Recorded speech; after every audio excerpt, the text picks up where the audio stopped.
তাকবীর এখনো সকলের উপরে ওয়াজিব হয় নাই, ঠিক কিনা? তাকবীর ওয়াজিব হওয়া এখন পর্যন্ত বাকি আছে। আপনাদের উপর কি বয়স্ক ভাতা ওয়াজিব নাকি? কথা বলেন, ওয়াজিব?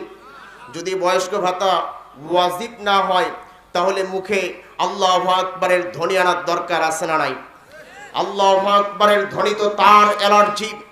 আল্লাহ এবং রসুলকে যারা মানতে পারে না, ইসলামকে যারা সহ্য করতে পারে না, কোরআনের রাজ কায়েম হয়ে যাক, এটা যারা সহ্য করতে পারে না, আল্লাহু আকবার এই আওয়াজ আর এই ধ্বনি তাদের মুখে আসে না, ঠিক কিনা?